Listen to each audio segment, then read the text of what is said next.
Good afternoon, everyone. We could please get you to take your seats. We'll begin today's program.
So good morning, everyone. Good morning.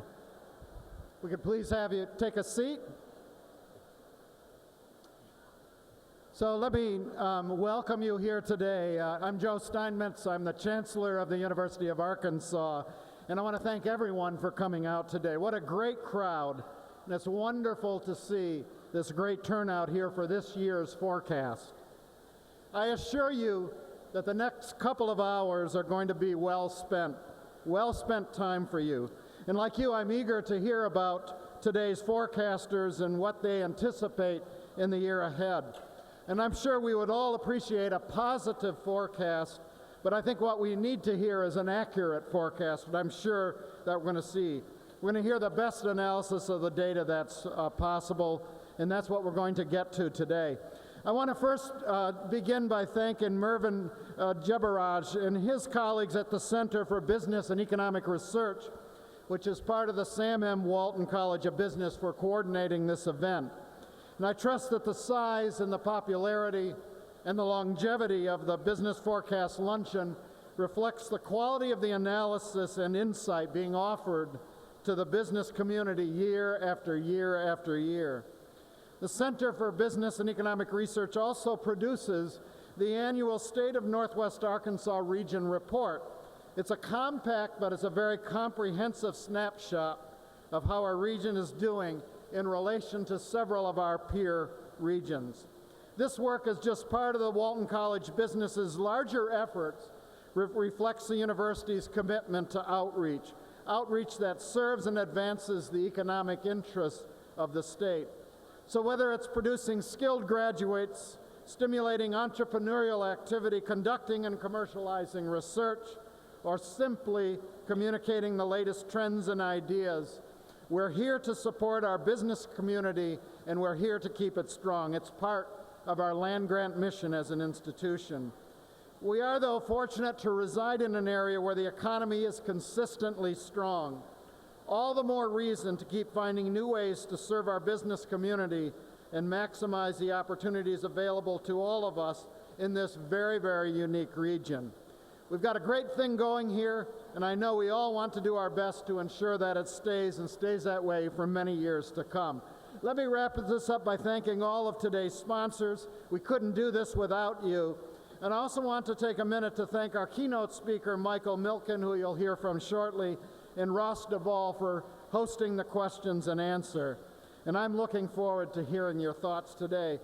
Now, given our time restraints, I'd like to encourage you to begin enjoying your lunch so you'll be able to hear every word from our panelists. I also ask you to please silence your phones, but feel free to use your smartphones and use hashtag BF2018 to tweet about this event. And now, it's my great pleasure to invite Dean Matt Waller, who's Dean of the Sam M. Walton College of Business, up to say a few words. Matt?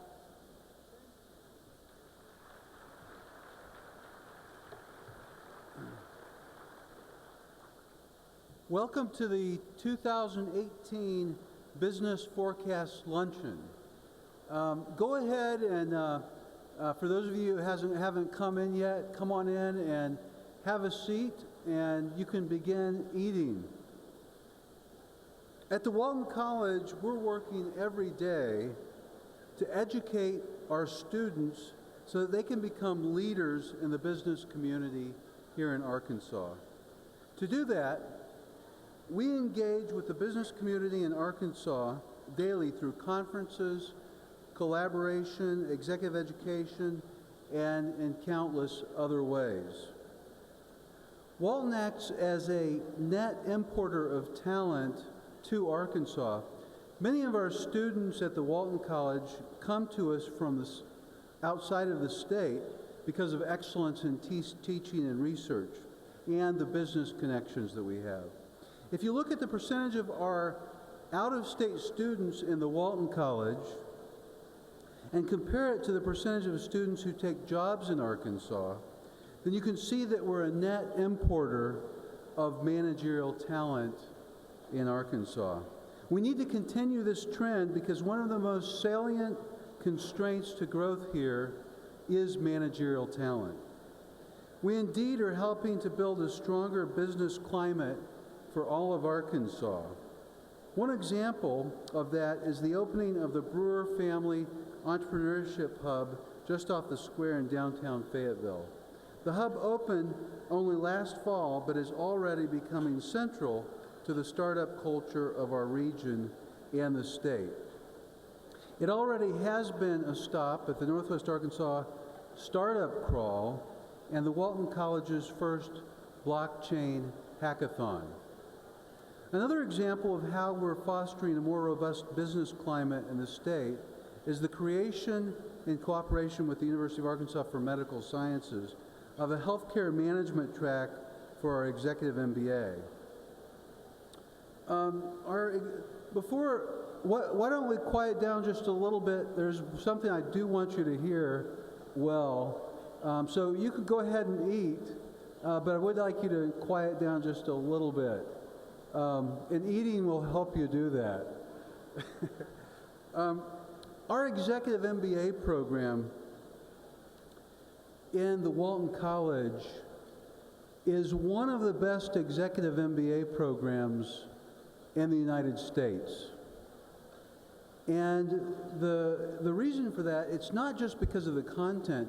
If you go to any top 30 or 40 business school, the content in the MBA program is very similar. What's different is the context. And if you're doing business in Arkansas, yeah, you could go to other schools, but if you're doing business in Arkansas, there's no better place to get an executive MBA than in the Sam M. Walton College of Business. I know a number of the people that are here today got their executive MBA from the Walton College. But I would like to encourage you to consider the Executive MBA program if you don't have an MBA and if you want to do business in Arkansas. It does make a difference. And we're going to have an information session just outside of the room here in Ambassador D, room Ambassador D, just following the event. So if you have interest, I would encourage you to come to that afterwards. Today's event is hosted by the Walton College's Center for Business and Economic Research and is offered in conjunction with the National Association for Business Economics. We would like to thank Marianne Greenwood for her assistance in securing this year's speakers and for her unwavering support of this program and the Walton College. Marianne is a great friend of the University of Arkansas and the business community. Let's give Marianne a hand.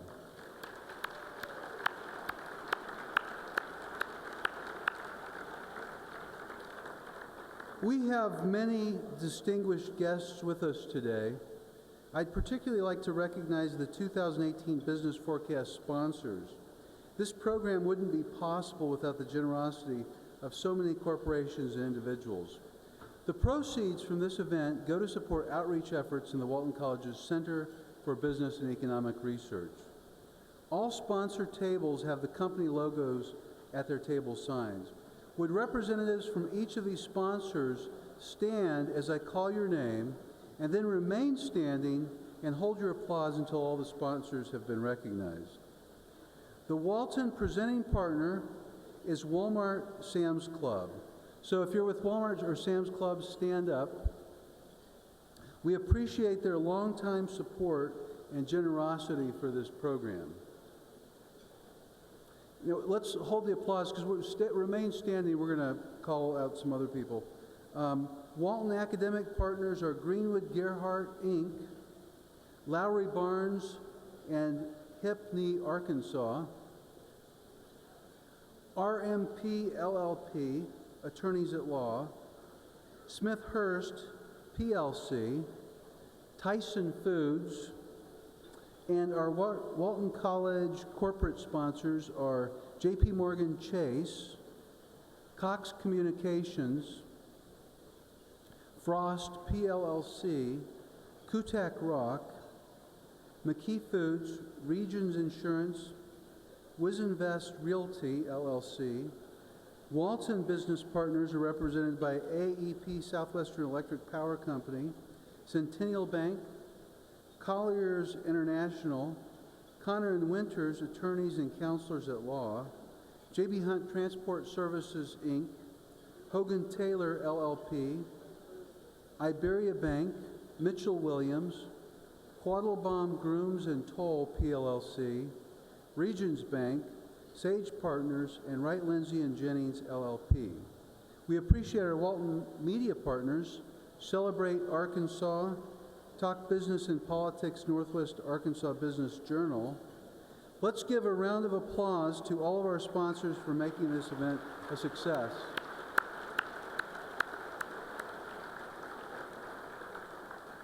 Some of our sponsors have also made it possible for over 50 of our Walton College students to join us for the luncheon today. Students, please stand if you're here. Students from the Walton College, whether you're undergraduate or graduate student, please stand. Let's give them a round of applause. We are also pleased to welcome Chris Garcia, Acting National Director of the U.S. Department of Commerce Minority Business Development Agency. Chris Garcia's works to ensure that the nation's 8 million minority-owned businesses have the resources they need. Thank you for joining us today. We also welcome staff from the Office of U.S. Congressman Steve Womack and many mayors, city council members, and county judges from communities throughout the state.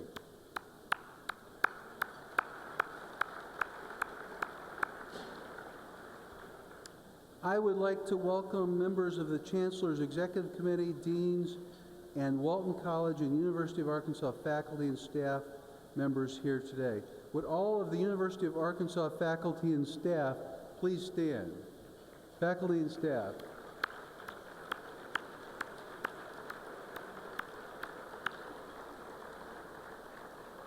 Thank you.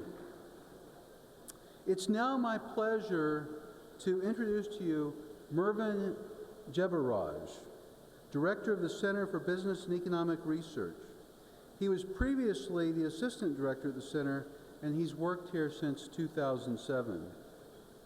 During his time at the center, he's been instrumental in creating and executing economic studies for clients such as Arkansas Economic Development Commission, the Northwest Arkansas Council, the Walton Family Foundation, Arvest Bank, AEP SWEPCO, and the University of Arkansas, and many others. His work has been noted by the state's business media. The Northwest Arkansas Business Journal recognized Mervyn as one of its Fast 15, and Arkansas Business put him on the list for their 20 in their 20s.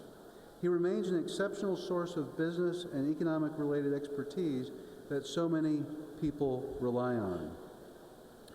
Please welcome Mervyn Jebaraj to the stage.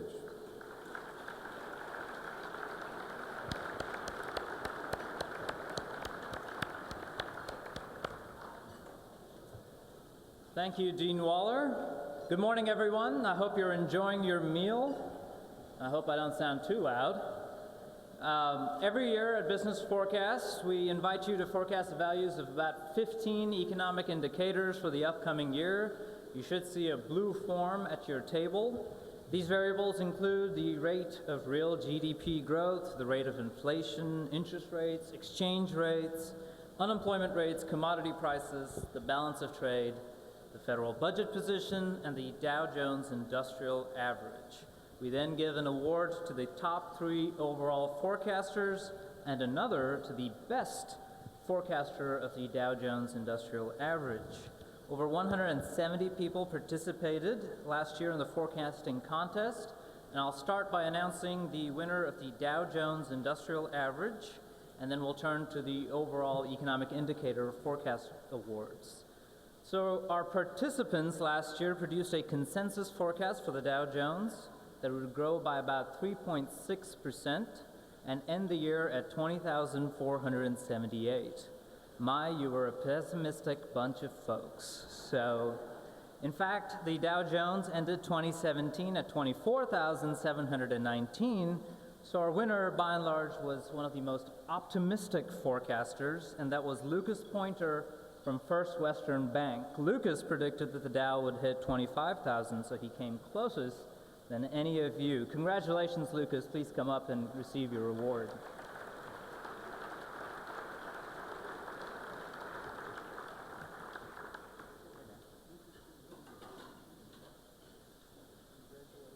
Now, before I turn to the overall economic forecasting awards, like we do each year, I want to take a moment to recognize a special friend of the Business Forecast Luncheon.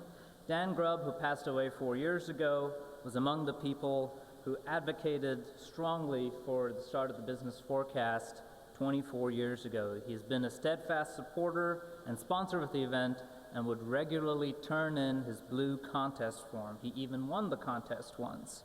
So in his honor, we've named the Best Forecaster Award the Dan B. Grubb Award for Best Economic Forecast. Can I please get a round of applause in memory of Dan's contributions to Northwest Arkansas?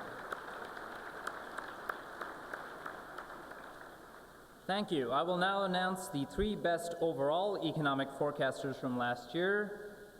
Our 3rd place forecaster was Jenem Arkan of Axonic Capital. As she works her way up to the stage, our 2nd place award winner was David Lightfoot of Haynes, Jones, and Cadbury.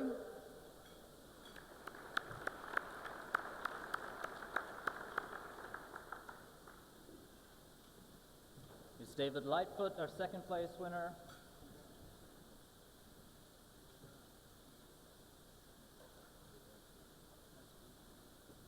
And Jenem, our 3rd place winner.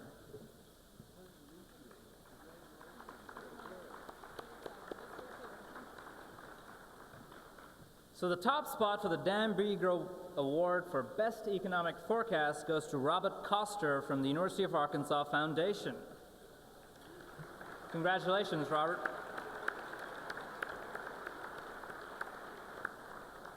Robert is the CFO of the University of Arkansas Foundation, so you can be rest assured that your donations to the University of Arkansas are in safe hands. Please join me in congratulating all of our winners.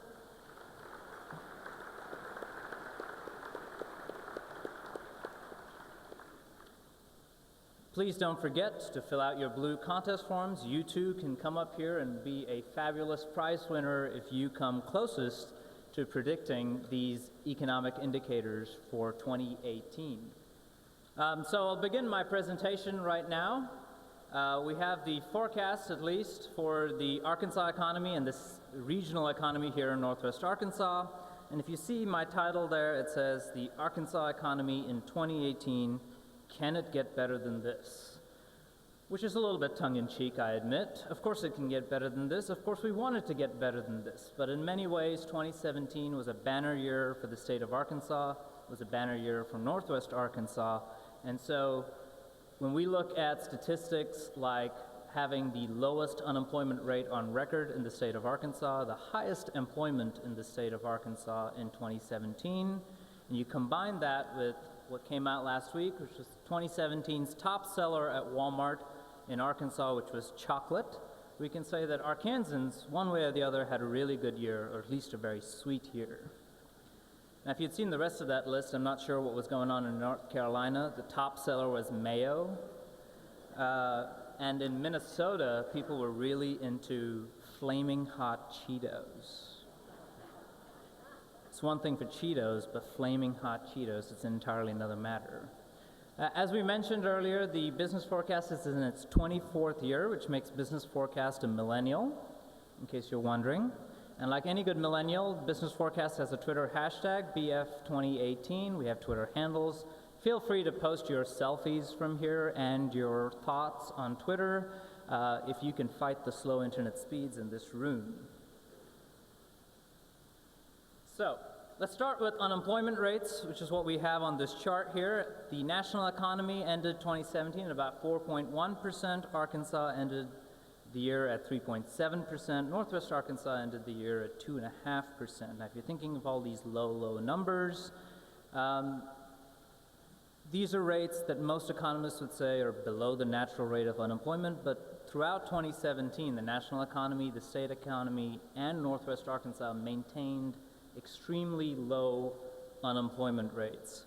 So Arkansas in particular hit about 3.4%, which was a record low unemployment rate, and stayed there for 3 consecutive months in 2017. Northwest Arkansas got to 2.2%, which is very close to the record low unemployment rate, which we hit in October 1999, which is 2.1%. So unfortunately, Northwest Arkansas could not party like it was 1999. We could not live La Vida Loca, which may be a good thing or a bad thing, depending on how you look at it. By the way, that was the most popular song in 1999, along with Cher's Do You Believe? Believe these rates, though, they're real. So we expect in 2018 the unemployment rate is going to hover around this region for the nation, for the state, for Northwest Arkansas, as long as the national economy continues on the path that it is at.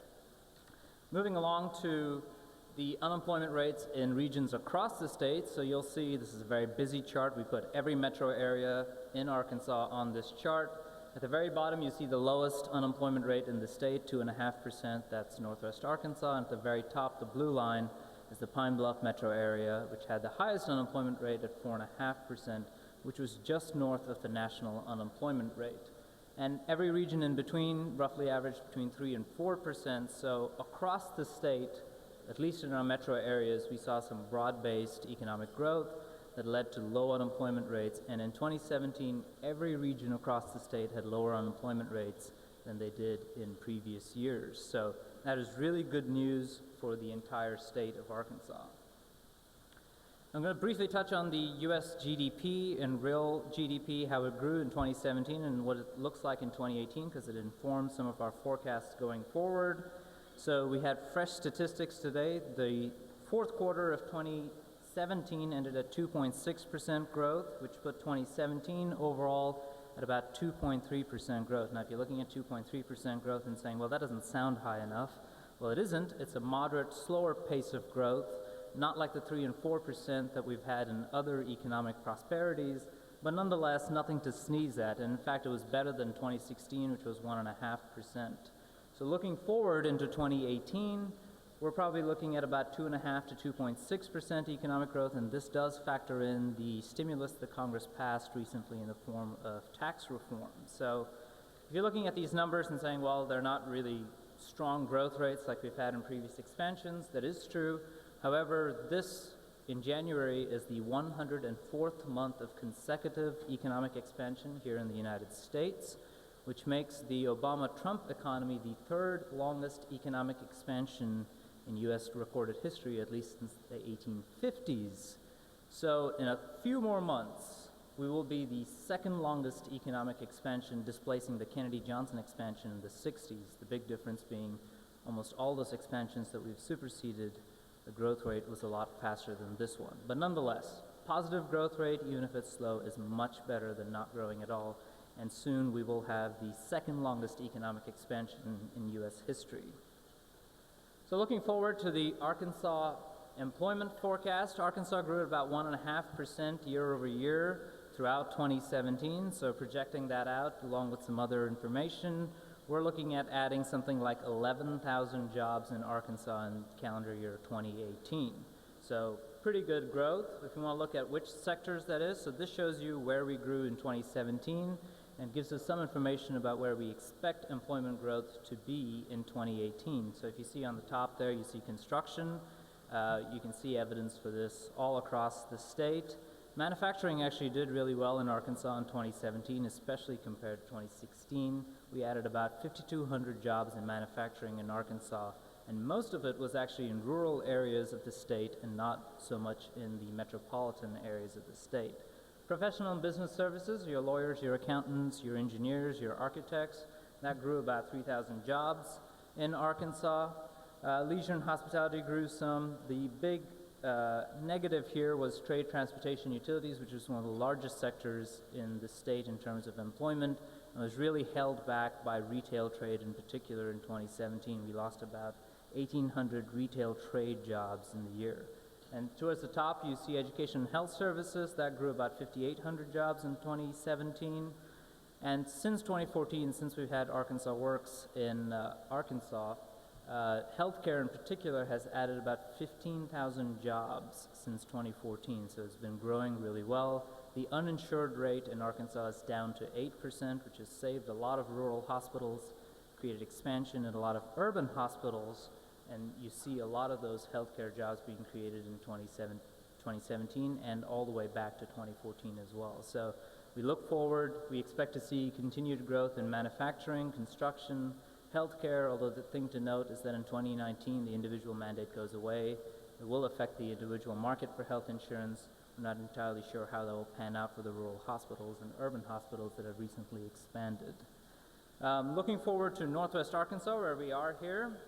This is a graph that is familiar to all of you. Northwest Arkansas performs better than the rest of the state, performs better than many regions across the country, in fact. So we spent most of the year growing at about 3 to 4%, at least the first half of 2017. Most of the previous years we grew 3 to 4%, kind of slowed a little bit towards the end of 2017, grew at 2.5%.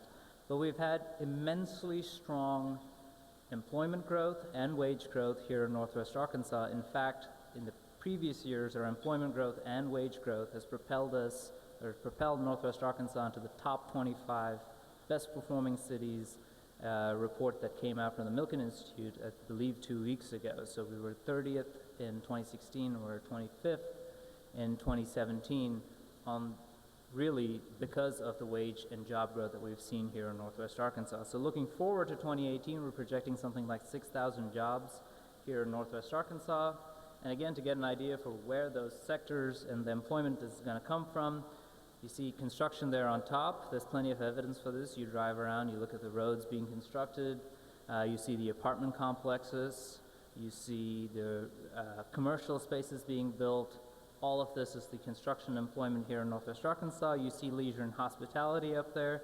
So we've made a lot of investments in this region in restaurants and breweries. In fact, they keep opening new restaurants and new breweries. Who knew you needed more than 15 or 16 craft breweries in Northwest Arkansas? But apparently you do. So you can enjoy every one of them up and down the stretch.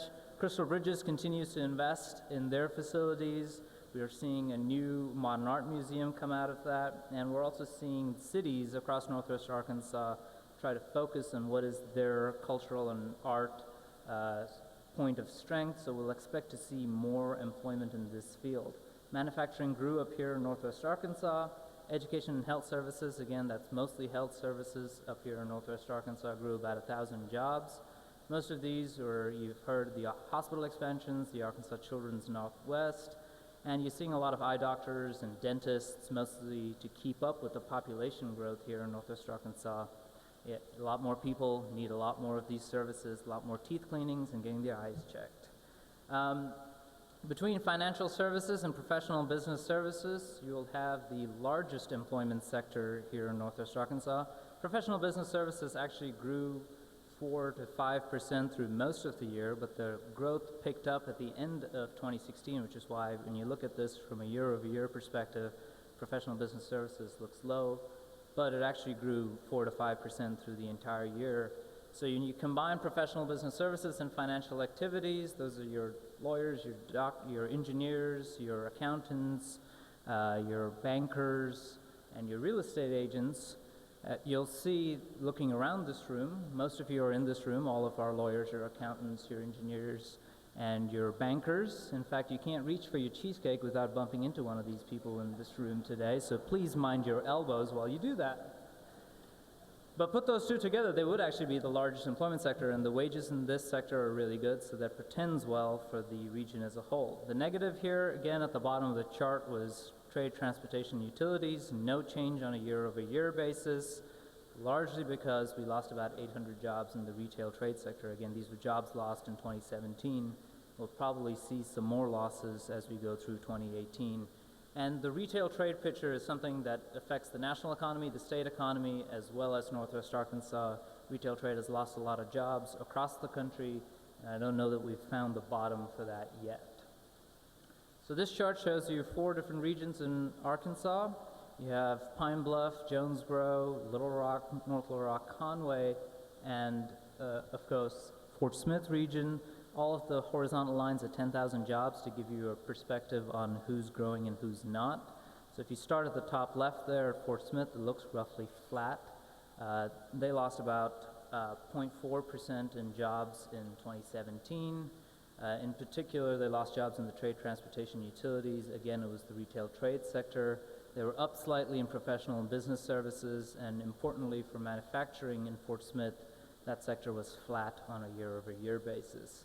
And in Jonesboro, you've seen that chart. Now that scale makes it look a little subdued, but Jonesboro's chart has typically tended to look like Northwest Arkansas. Their economic growth there, or at least their job growth there, has been really fast. It slowed down in the second half of 2017. Mostly the slowdown was in the services sector, but Jonesboro continues to grow and has been a bright spot in this state. Looking at Little Rock and North Little Rock, they grew about 0.5%. Again, their biggest declines were in retail trade. I think they lost about 2,100 jobs last year. But manufacturing was also down, but professional business services and healthcare in particular in 2017 was up. Pine Bluff lost about 2.1% in employment in 2017. That employment loss was evenly spread between services-producing industries and goods-producing industries. So that's the picture. So again, if you're thinking about where the growth is going to come in Arkansas, the rural parts of Arkansas actually did a lot better last year than they have in previous years. And of course, Jonesboro and Northwest Arkansas are leading the growth for the rest of the state. Looking at what our labor force picture looks like on a year-over-year percentage change basis in this state, Arkansas spent most of the year above 2% labor growth, slowed down towards the end of the year, which is good to see. Northwest Arkansas spent most of the year above 4% in terms of labor force growth, ended 2017 at about 3.7%, so that's a positive too. This nation as a whole grew about 0.5%, so not so great in that perspective. So what we want to see and what we've seen in previous slides is that the unemployment rate is really low, but also we want to see labor force growth, so more people entering the labor force and the unemployment rate stays low. But the concern that we have in all of this is looking at a labor force participation rate both for the nation and for the state of Arkansas. So if you're looking at this chart and look at our labor force participation rate for the nation and for Arkansas, you'll see that there was a precipitous decline after the Great Recession, which ended in 2009. Neither the nation nor the state has really recovered from that. Now, some things are structural changes. People that are younger, 16 through 20, 21, 22, depending on how long they take to graduate college, are going to college and staying in college, therefore they're not in the labor force. Those are the millennials. A lot of them are in college, which is a positive thing. There are a lot of baby boomers retiring on the other end of the spectrum. That is also a positive thing, but there are a lot of prime age workers that are no longer in the workforce, and these are people between the ages of 25 and 54. And if you look at Arkansas on this chart, you'll see that we got below 60% after the recession and have been stuck, rooted to about 58% through most of 2017. And this is in spite of having the record lowest unemployment rate in the state. Our labor force participation rate hasn't changed a whole lot. And looking at the nation and the state, the reasons for this is somewhat similar. The number of long-term unemployed people remains stuck where it is. There hasn't been an improvement on a year-over-year basis in spite of the low unemployment rates. The other big thing is the opioid prescription rates. Arkansas has the second highest opioid prescription rate according to the CDC. And so if you're being prescribed opioids, you're less likely to be in the labor force. And of course, the third reason, depending on the regions, there's lack of affordable and quality early childhood care, which keeps young parents out of the labor force, in particular women. So looking forward, these are things that we'll discuss in a little bit about how we want to change. And my last statistic for this presentation is per capita personal income. Again, if you've been a regular attendee for Business Forecast, you see that this, at least over the last 4 or 5 years, hasn't changed in what the story it tells. Northwest Arkansas as a whole is doing a lot better than the nation and a lot better than the state of Arkansas. The U.S. per capita personal income is about $50,000. Arkansas is about $40,000. And Northwest Arkansas is about close to $56,000. In fact, Northwest Arkansas's per capita personal income growth is really down to Benton County. And if we didn't have Benton County pulling up Northwest Arkansas's per capita personal income growth, they wouldn't be pulling Arkansas's per capita personal income growth as well. So if you took Benton County out of that picture, you'd see both those statistics a lot lower than where we are. So thank you, Benton County, for your contributions to our statistics and the great story that we get to tell. I am in Benton County, so it's always a good thing to say.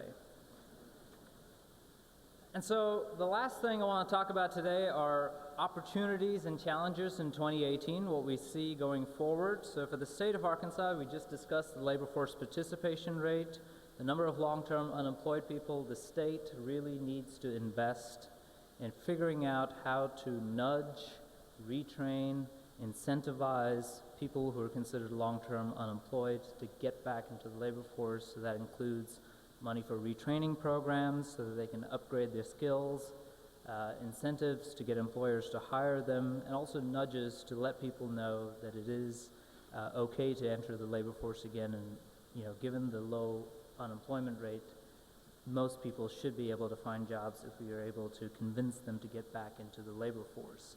Looking at educational attainment, this has been an issue for the state of Arkansas for a very long period of time. We have one of the lowest educational attainment rates in the entire country. And if you look at regions that have higher per capita personal income, here in Northwest Arkansas, Benton County, across the country, places that have higher educational attainment tend to have higher incomes. So again, we need to work on this from the state, figure out ways to get more people to go to college and make sure that cost is not a barrier for people wanting to go to 4-year college or 2-year college, and make sure that that happens going forward. And the last piece that Arkansas really needs to work on is investing in research and commercialization at 4-year research universities and workforce training at 2-year colleges. So we have a lot of research going on at the University of Arkansas and at universities across the state at UAMS. Some of this research gets commercialized, turns into high-tech manufacturing jobs. We've seen a lot of examples of that here in Northwest Arkansas. In fact, we haven't been able to keep some of them from going to other states as well. So what we need to do as a state is invest more in research, which produces the new technologies, and then invest more in commercialization as well, so that the research gets converted into products that can be sold and people get jobs making these products and preferably stay here in the state of Arkansas. And for the two-year colleges and workforce training, especially in the rural areas, two-year colleges can work really fast to train the workforce in those regions to provide a labor force for the industries in rural areas, if it's around recreation, if it's around manufacturing, retirement communities, or agriculture. So we need the state to invest in both those areas across the state, and we can continue then to not only see our low unemployment rates in the state, but also improve the labor force participation rate. Looking at Northwest Arkansas, the thing that we talked about at the State of the Region report is our low entrepreneurship rates. We have a low business startup rate. There are a couple of different structural reasons for that, but this region has invested a lot in entrepreneurship. The university's done a lot of work. I know Grit Studios and Startup Junkie are doing a lot of work, so we need to do a lot more of that. We need to continue to mentor and support entrepreneurs, and we need to provide services to them to convince them that it's okay to take a risk, to give up a cushy job with benefits, with health insurance, with retirement benefits, and strike out on your own. So those are things that we need to continue to do here in Northwest Arkansas. A thing that we really don't think about when we talk about Northwest Arkansas is affordable housing, and you're thinking, why are we talking about affordable housing in Northwest Arkansas? So at an average home price of about $230,000 compared to the rest of the nation, Northwest Arkansas is incredibly affordable. But if you compare Northwest Arkansas to ourselves 4 or 5 years ago, or to the rest of the state, home prices here have quickly pulled away, right? So we need something like 90,000 units of housing over the next several years. The question is to try to figure out at what income levels these 90,000 units need to be built at, and where they need to be built at, and how they need to be built to make mass transit a possibility in the future here in Northwest Arkansas. And the last thing that people have worked on here in Northwest Arkansas and are working on too is early childhood education. Of course, it affects our labor force participation rate, especially for young women with children between 0 and 6. That tells us that there is a lack of quality and affordable early childhood care here in Northwest Arkansas. So these are our challenges, opportunities for both the state and for Northwest Arkansas. Obviously, with the incredibly low unemployment rates and incredibly low inflation, we have something of a once-in-a-lifetime opportunity to invest in all of these things so that we can put ourselves on a long-term growth path that does get us above 2.5%, gets us to the 3 and 4%. That brings me to the end of my presentation. The slides that I used today were updated since they were printed. They'll be on our website along with the slides from the rest of today's work. And I'm going to bring our Dean, Matt Waller, back up here on stage. Thank you.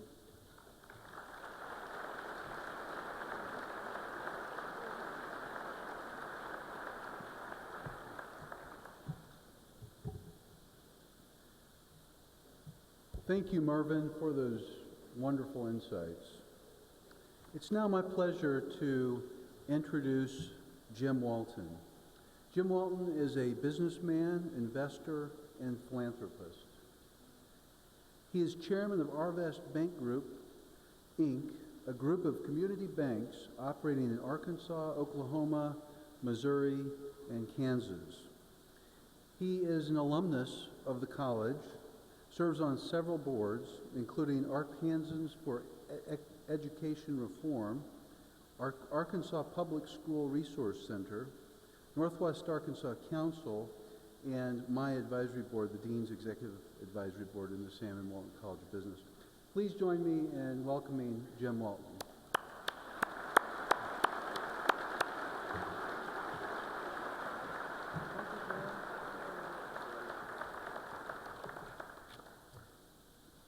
It's not easy to introduce someone as successful in so many endeavors as Michael Milken. He is one of the world's true innovators, both as a financier and a philanthropist. As a financier, Mike revolutionized capital markets by pricing and rewarding risk more efficiently. This expanded access to funding to more than 3,000 companies and entrepreneurs, creating millions of jobs. Much of the tremendous growth and prosperity the country experienced in the late 1980s and 1990s has been attributed to Mike's visionary improvements in our capital markets. The business world met Mike when he began his career on Wall Street, but I think it is fair to say that he's carried out a great deal of his vision through the Milken Family Foundation and the Milken Institute. His family foundation is recognized for their work in K-12 education, an issue that we share very common passion. And Mike actually worked with, I actually worked with our brother John many years ago on education improvement. But so much more than just in education. The Milken Institute is known as an economic and financial think tank. But it is more than that. Its annual global conference attracts thousands from around the world. Through the Institute, Mike created the Milken Institute School of Public Health at George Washington University.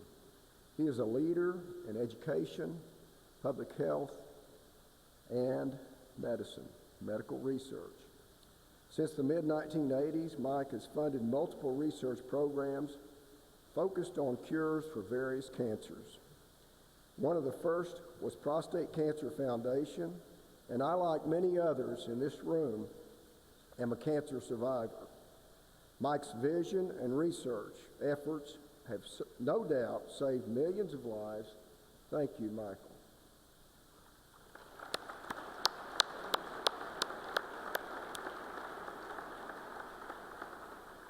Fortune magazine called him the man who changed medicine. You know, my dad once said, capital is not scarce, vision is. And the good news is that today's keynote speaker brings more vision than most of us could ever dream of. Please help me in welcoming Michael Milken.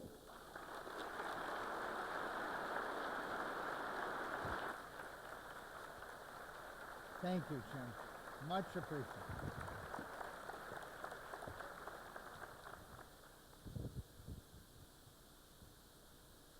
Thank you, Jim, and it's great to be with you today. So, in coming here, as I was flying here, I first stopped in Little Rock to surprise one of Arkansas's great educators.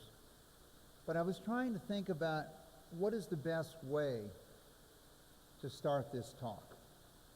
And my conclusion was, what is a meaningful life? And I think the challenges for our societies around the world today is to attempt to determine how do people feel that they have a meaningful life. And in a democracy or other type of structures, if we cannot provide individuals with feeling their life has meaning, all of our institutions and way of life are challenged. A great Russian author, Dostoevsky, often wrote about this, telling us that deprived of a meaningful work, and so many people are defined by their life's work. Men and women lose their reason for existence and go stark raving mad. Now, those that have read his work know it's not too hard for him to write a character that goes stark raving mad.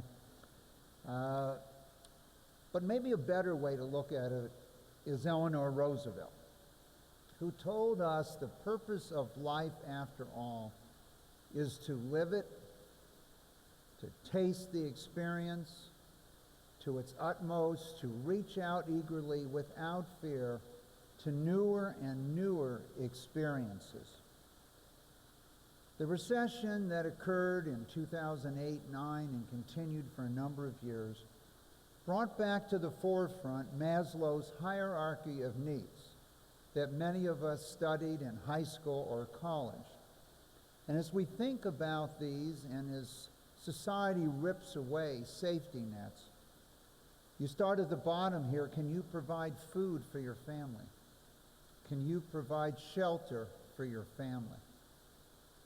Can you meet your mortgage payments to have a place for them to live? And these were challenged by for a high percentage of Americans, particularly lower middle, and middle income Americans for a number of years. You then, if you've achieved that, you can move up. Are we safe? And when you think of so many families living in parts of the world, Syria, Iraq, Afghanistan, etc., and what terrorism has brought to most of the world today, to our front door, you have to ask yourself, are we safe? Do you feel safe? And it's hard to be safe if every individual in society doesn't feel at least they have a chance to participate. And as you move up, next, loving, belonging. Does anyone care about you? How do they feel about you? Is there someone else in your life? Then esteem. Are you honored, esteemed for what you do? And finally, self-realization. Recently, the CEO of Electronic Arts and other game manufacturers have talked about the fact, why do people play so many video games? Why are they competing digitally? And particularly in Asia, it's provided tens of millions or hundreds of millions of people with a feeling of self-realization by being able to win at something, particularly in a very regimented system. When you talk to workers today, it's interesting. What is the most important thing about your job when you speak to them? The first answer, my coworkers, is the number one response, even before interest in work. And as you think about the challenges in America and parts of Arkansas, it's not hard to realize what's occurred when you think of what happened to median income in America, where up to 2015, 16 years later, adjusted for inflation, more than half our population was making less than they did in 1999. So it wasn't hard in the last election to understand why many people just wanted a change, that they had not participated in this great growth that's occurred in the last decade. And lastly, when you look at wealth, it's hard to factor in, but the United States has the lowest median net worth of any developed country in the world. So you'll look here and you'll see that it's a little higher than Greece, but the euro's gone up 15%, and so today, median net worth in Greece is higher than the United States. A number of things have changed dramatically. One of the major causes of this was an overinvestment in residential housing, where people lost most of their life savings and didn't realize when you bought a house you had to set aside some payments to fix the dishwasher, paint the garage, or other expenditures. And as you look around the world, you'll see many countries, median net worth is 100% or even more than the United States. And probably the most chilling statistic that came out recently is half of the whole households in America cannot meet a $400 emergency without selling something or borrowing or visiting a pawn shop or calling a relative. Half of our country. And so it's a challenge, and it's a challenge for our democracy on how we can create meaningful lives and opportunities and at the same time build more prosperous communities. So for me, it really started with access to capital. After Sputnik went up in 1957, I wanted to run our space program. I even wrote a letter to the President of the United States telling him that I was well qualified to run the space program that didn't exist, but was being formed for a number of reasons. I never missed a math or science problem, and I've been reading comic books for many years and fully understood space travel. Well, being 11 years old, I was disappointed that President Eisenhower didn't call on me or even respond to my offer. But I chose to go to Berkeley. In 1964, it was rated the #1 undergraduate and graduate school in the world and had the most number of science Nobel Prize winners. And the free speech movement started in 1964, and it started at Berkeley. And 1964, it was a peaceful speech movement. And it was really related to what are the rights of students. And it wasn't just Berkeley, but this was the first year that the baby boomers went to college. This different generation whose parents told them that one person could change the world, and they could be anything they wanted to be. Our parents, often described as the most caring generation, lived through the Depression and World War II, highly dependent on the government for their survival. So this group went to college, and it was only natural we wanted to know, why is the administration publishing the school newspaper? Or many, many other issues. But my life really changed more dramatically when I returned to Los Angeles during the summer of 1965 to find the city on fire. It was the middle of the Vietnam War. I didn't have to go to Vietnam. I saw armed personnel carriers on the street of a city I grew up in, did not feel discrimination. It was a city of dreams where the entertainment industry was headquartered. And why was Los Angeles on fire? I went and met a young African-American man who told me he watched the building he worked in burn down.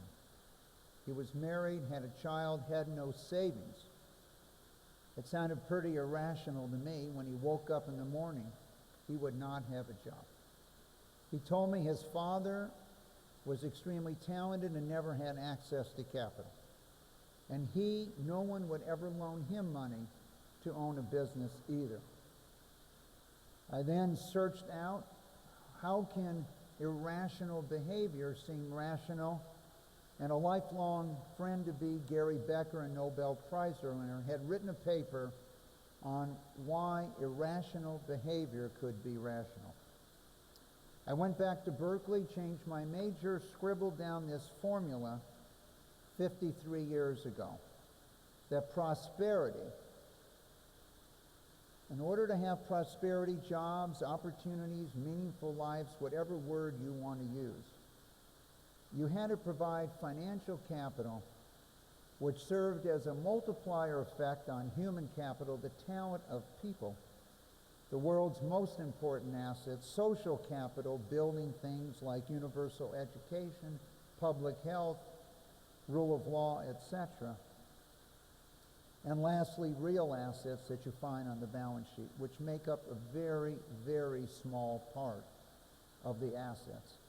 And if you weren't providing capital to people, you were denying them that opportunity. And so I went back, studied credit, discovered everything people believed about credit was wrong. All this was available, and what you discover in life is very few people do research. Many people tell you things, and if you ask them, where did you get that? It's rare to hear the statistics that you just heard presented by a fine group of economists and analysts here on Arkansas. And so as you look at that opportunity and see what's occurred, you have a chance to change the world. I went to Walton and eventually went to Wall Street in the late 60s. And if you look back at the last 30 years of the 20th century, you'll see that once capital was available to people like Sam Walton and thousands of others, larger companies who had a monopoly on capital could no longer compete. And beginning in the mid-1970s and by the early 1980s, these capital markets were open, and 62 million jobs were created by smaller or non-investment grade companies at the time, and minus 4 million jobs by investment grade companies. The leveling of the playing field changed opportunity, and this democratization of capital occurred, and today you will see that a very small percentage of bank loans are owned by banks, and there's tens of thousands of points of light that have provided trillions of dollars in capital today to millions of companies and gave birth to a whole new generation of entrepreneurs that had interesting ideas, a satellite cable, or that cellular was the future, or a change in telecommunication, or that a young African American man could get $1 billion and own a company in America. Or you could build hotels, or you could revolutionize the entertainment, music, television business. But it all took access to capital. And so as you step back on how to build this social and human capital that is the secret, we sometimes don't really focus enough on social capital. Universal health care of some form, suffrage, rule of law.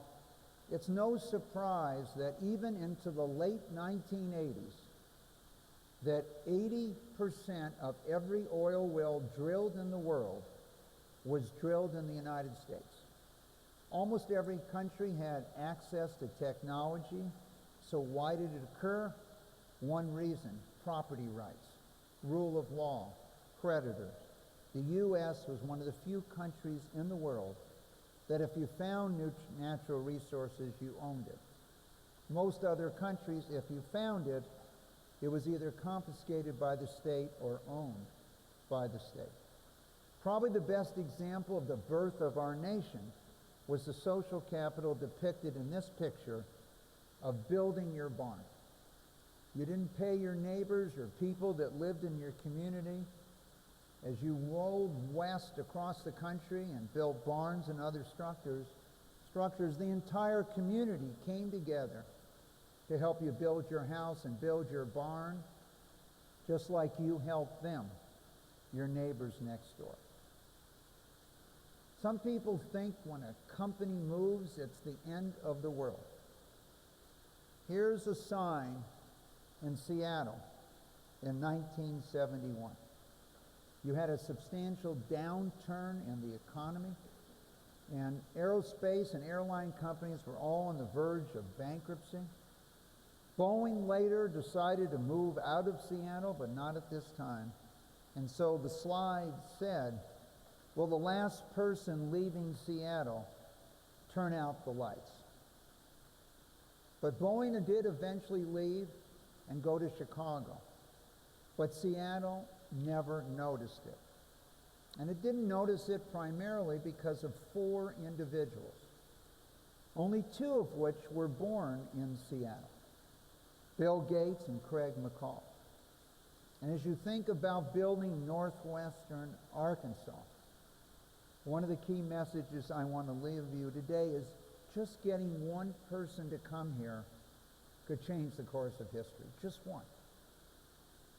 And it was fitting that the Chancellor opened the session this morning, because the number one factor in bringing people to a community happens to be great universities. But why did Howard Schultz go to Seattle? Why did Jeff Bezos go to Seattle? The world is so different today because they chose to go there. And so Boeing leaving had little to no effect. And if you step back and look at when each of these companies went public, today 2 of the most valuable companies in the world lie in Seattle. And the company that has probably done a better job convincing low-wage workers, retail low-wage workers working in a Starbucks, that their life has meaning by trying to earn a black apron, by focusing on the responsibility of their company to their community, and by leading the way in so many ways, their success is heavily based on their ability to have people who could work for any fast food restaurant, if we want to call that, but believe Starbucks is more meaningful and a better citizen than the others. Let's look at Northwest Arkansas. Largest employers, we're all lucky, as we reflect on this, that 3 people, 3 families grew up in this region. And how different is this region because of that, and stayed and built their businesses. The 3rd largest employer is the University of Arkansas. But it doesn't have a medical school here. It has medical facilities that are growing. But if you go to a major university, if you wanted to pick Philadelphia, for example, or even Los Angeles, the largest employer normally in that city is the medical part of that university.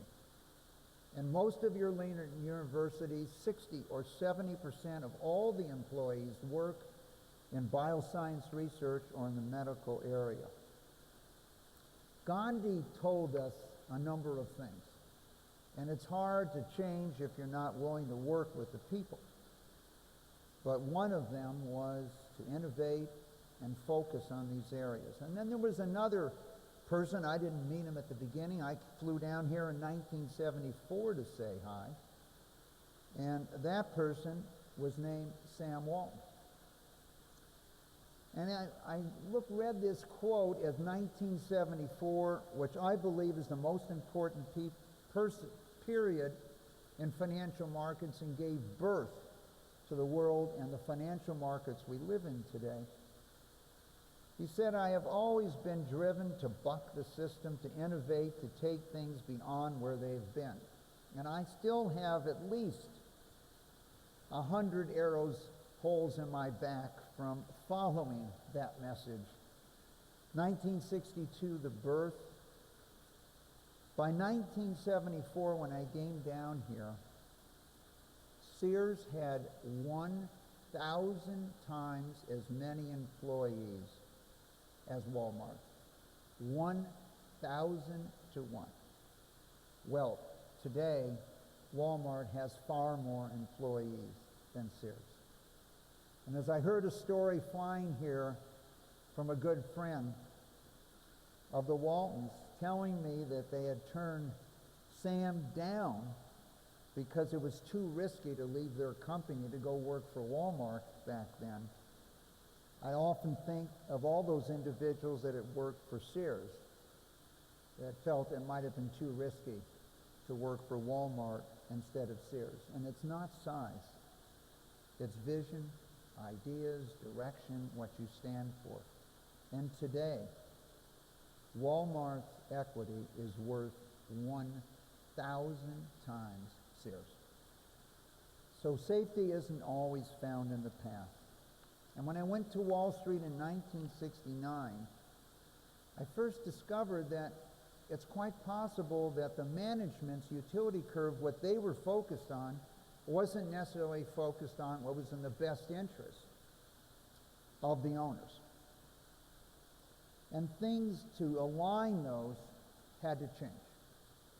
And so many people are defined today as activists or other issues focusing on the company. In 1966, the Wilshire 5000, an index of the market, they called it the Wilshire 5000, but it had 7,300 companies in it. They didn't bother to change the name. Today, more than 20 years later, there's only 3,600. Almost half the companies that are listed have disappeared in 20 years.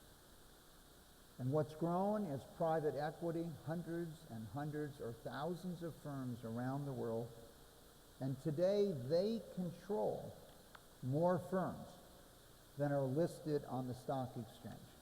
The alignment of management, of family in many cases, and the company's objective has occurred by this large movement that's occurred over the last 30 years. So how do we build human capital? Gary Becker told us it's 75% of all the assets. Kevin Murphy, who won an award as the greatest economist in the world under 40 a number of years ago, told us it's maybe 90%. Well, it's not hard to think about it. We all can pretty much understand it. It's education. What is that individual's skills, knowledge? It might be immigration because you can move people. And the United States has been a beneficiary of trillions of dollars of human capital moving. Or it's health. Can we improve the quality of your life and the length of your life? In the education area, there's been a major change in America. And it's not hard to understand in many cases this low participation rate. In the 1950s and 60s, the days of happy days, you didn't really have to have a skill to work. And most of the jobs didn't require skill. They required determination, a willingness to participate. But that determination today is not enough. And 80% of all jobs today require some skill. And so we've gone from a world where willing to work hard was enough to a world where what is your skill? And as you look at technology and what's being projected, you find what jobs could be disintermediated by technology. Well, they're generally lower wage jobs and jobs that don't require much in the way of skill. And as you can see here from these projections, just those people that are making over $40,000 a year because of their skills or knowledge or education, it is projected very few of those will be disintermediated. The challenge to our country can be seen in this chart. And when you step back and look, this is a list of how the middle class in 11 Asian countries spend their money. Number one expenditure by the middle class in 11 Asian countries is food. Number two is the education, supplemental education of your child. In the most educated country in the world, South Korea, 80% of all the children in South Korea go to school before or after they go to their government school. 80%. The average middle-class person in Korea spends $8,000 per kid on supplemental education. If you go to India and quiz the middle class, what is the number one family activity? Studying with their children. 95% of the middle class will tell you that's their number one family activity. And when you quiz them, 29% tell you they hope their child or expect their child will get a PhD. Impossible to occur with only 7% in the United States of our population with graduate degrees, but that gives you a feeling for their expectations. Housing, 10%, transportation, 6%. So people in 11 Asian countries, in Korea, the average size of a residential unit for a family of 4 is 950 square feet. In Hong Kong, it's less than 600 square feet. The size of their house is not important. The education of their children is the number one focus in 11 Asian countries. In the United States, the number one expenditure by the middle class is housing. Number two, transportation. Almost half their income is spent on transportation and housing, 25 times as much as is spent on education, where it's equal in Asia. Long-term, very hard to compete, as the United States created incentives over the last 40 years to get people into houses they couldn't afford, rather than a more reasonable house, and then giving them freedom. So many of these families would have invested, but they are house poor or spending their money commuting. And that is why when I visit any place in the world, I always go look at the schools, their early child care centers, their elementary, etc., to see what the future of that country is. And I had a chance to visit a school yesterday in Little Rock to surprise the teacher with one of our National Educator Awards in our 32nd year. We have more than 60 winners in the state. And as I watched every child run up and hug the teacher, a math teacher in the 6th grade, an unusual middle school in Little Rock, North Little Rock, where 9 elementary schools feed into one school. Imagine the challenges in 6th grade as these kids come from many different socioeconomic backgrounds. And yes, we wanted the children, not just the news media, the television cameras, and the newspapers, but the children to remember that day that they were all there for a teacher. Not an athlete, not a business leader, not a government leader, but a teacher. And to remember that, we give them $25,000 each and support them with $75,000 in professional development. Everything's relative, as you heard, and so one of the little kids told me, gosh, $25,000, she's going to buy a mansion. I don't think so. But it does make a statement. Immigration. If people don't live in your community, how do you get them here? Well, one, we can thank Alice for building an airport, as she told me about it decades ago, so we can come. You now have connecting flights, but you still have one of the highest costs of most airports in average connecting flight. We read and hear a lot about immigration in Europe today, but we forget that 50 million people came in the 1800s from Europe to the United States. No airplanes, a risky flight. In many cases, most of the people in this room's ancestors came. Why did they come?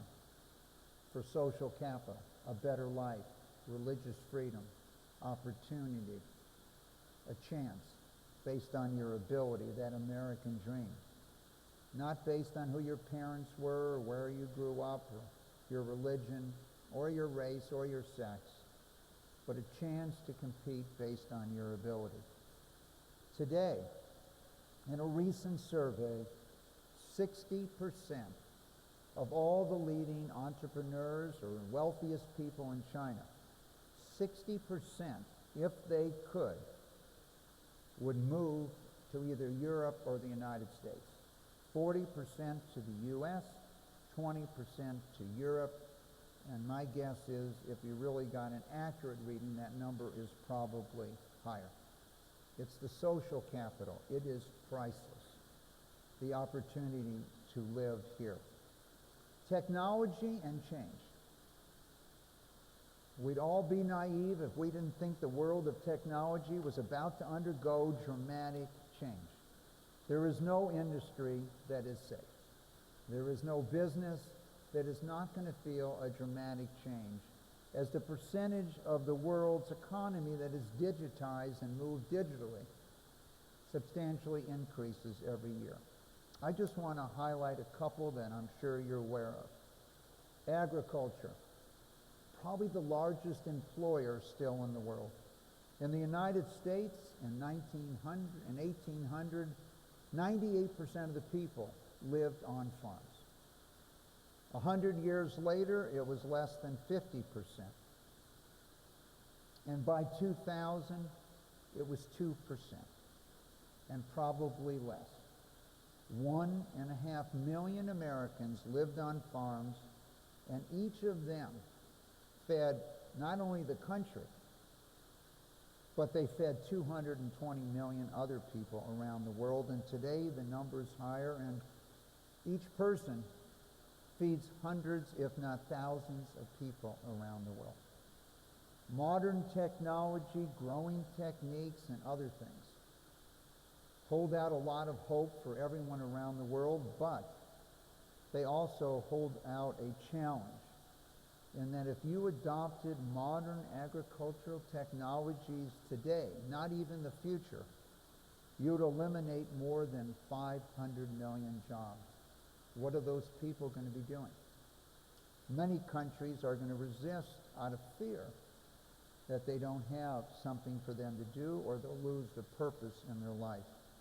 Here's a short video from my visit in China not too long ago, where they're now going to grow food, and this will be around the world in the next few years, this agricultural revolution. They're just going to grow it in a warehouse. The Chinese government has been funding scientists like Professor Yang Qicheng to research vertical farming. 由于在可控环境下进行生产，所以它的空气环境也是比较亲切的。我们能做到不用任何农药和化学制剂。 Here's how it works. Seeds are placed in sponges and grow up to 17 days. Then the plants are moved a few feet away to a nursery area, and finally into a finishing area where roots dangle in beds of fertilized water until the produce is ready for harvest. Because our container is climate controlled, it allows us to do a full harvest 26 times a year. And a typical farm can only rotate their land anywhere between 4 to 6 times.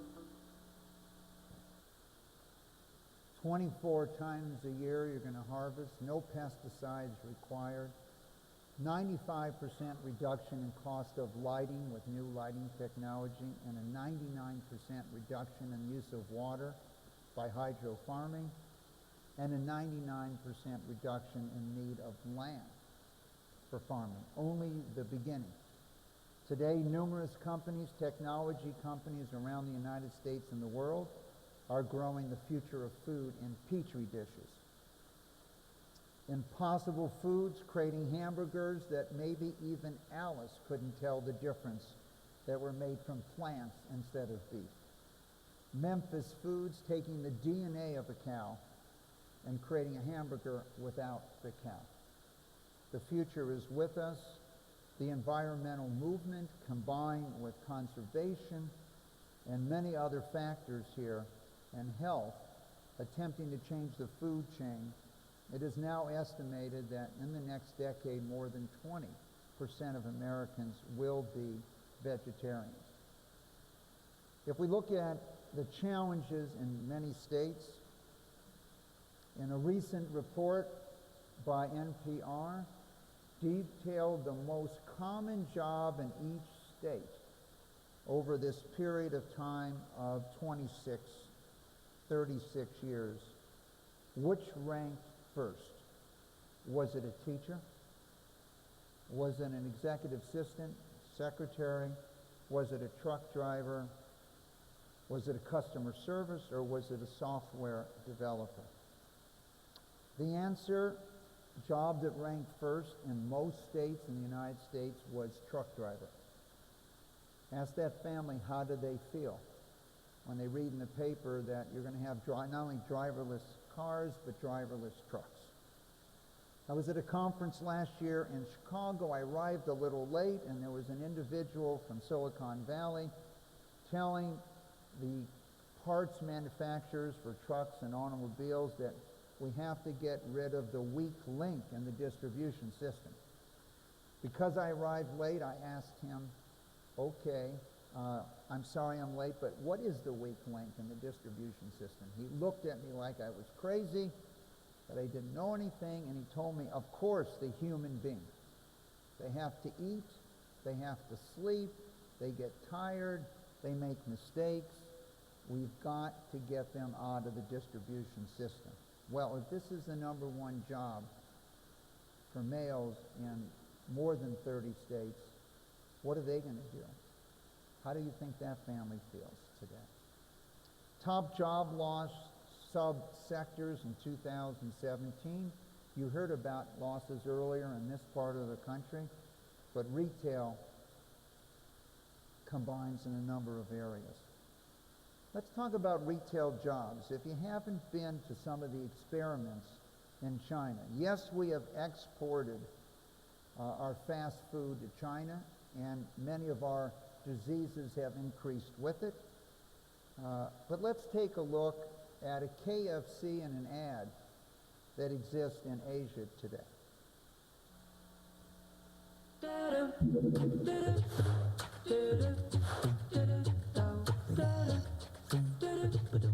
Hi, 你好，来和我聊个天吧。对不起，我正在打工，老板不让我聊天哦，请点餐。那好，那就给我来一份蛋挞。鸡腿堡和鸡翅的搭配也不能错过。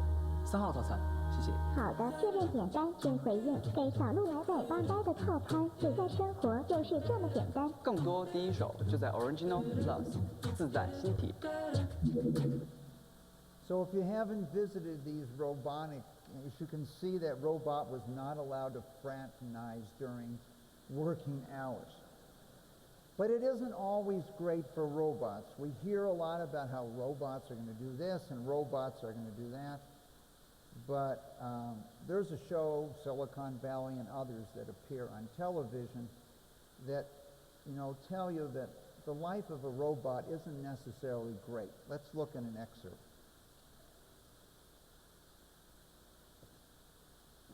Pass the butter. Thank you. What is my purpose? You pass butter. Oh my god. Yeah, welcome to the club, pal. Okay, so we can see even robots need to be loved.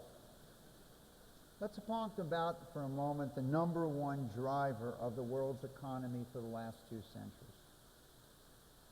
The value of health. More than 50% of all economic growth in the last 200 years can be traced to advances in health. And if you ever look at a chart by Nobel Prize winner Bob Fogel, you can see that we have long periods of time, 500 years, 1,000 years, where there's almost no increase in the world's population or increase in per capita income.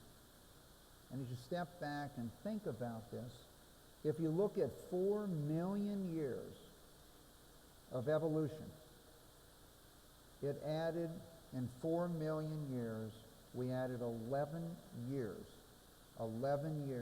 in life expectancy.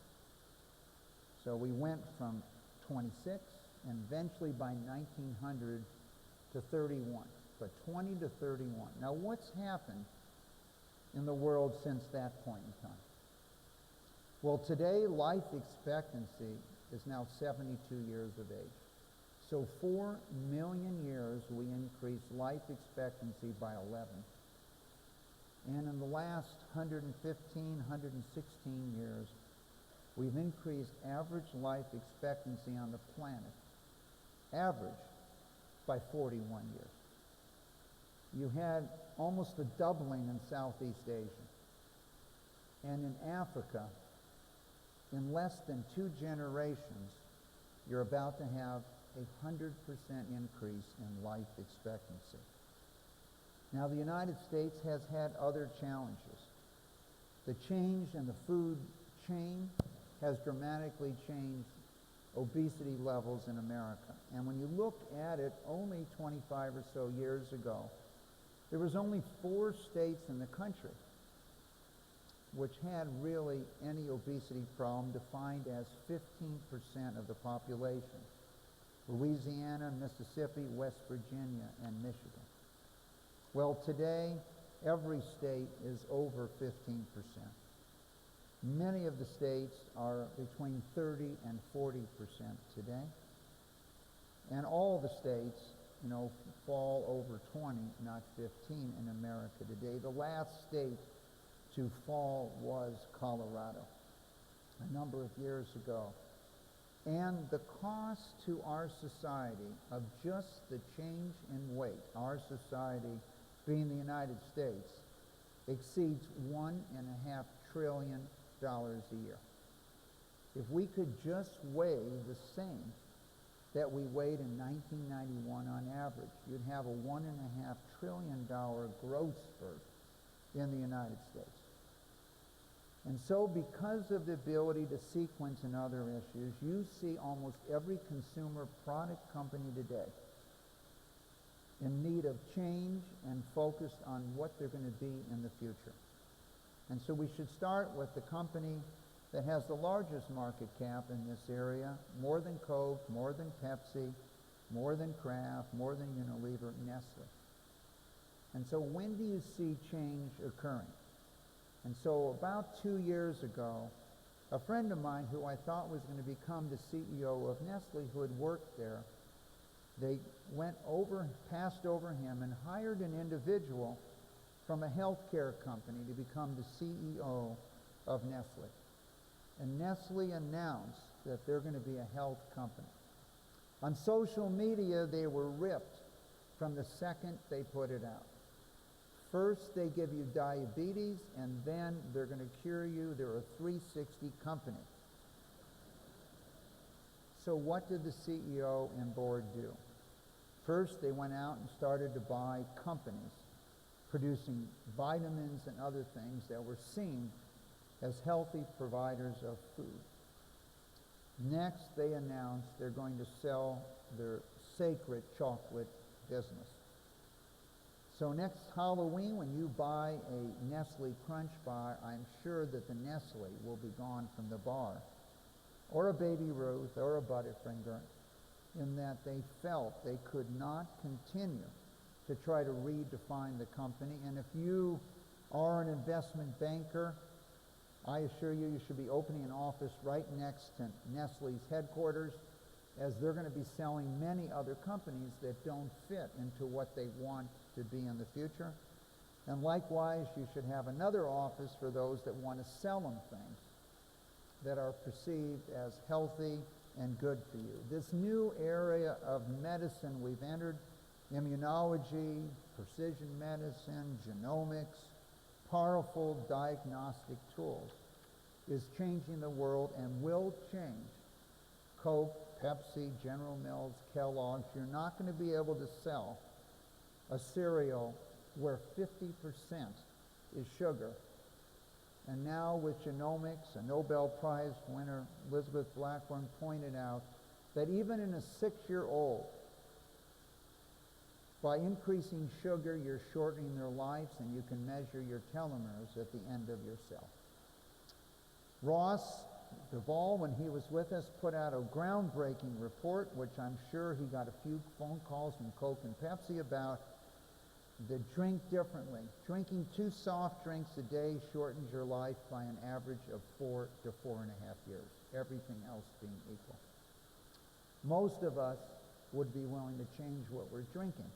You saw this week that even Gatorade sales have slipped because more people are thinking and drinking of that unthoughtful idea of water. They're drinking more water or designer water. So today, you could probably sequence your genome in an hour for $800, not 13 years and 3 billion. Someday, I'm sure you'll walk into a Walmart and they'll ask you if you'd like your genome, your biome sequence. Just stick this thing under your tongue, and when you leave the store, they'll give you on a little chip your genome and your biome. Immunology, our very first young scientist more than 30 years ago was a man named Steve Rosenberg. He didn't have enough money to take his family to visit the national parks, his 3 girls, his wife, and his mother-in-law.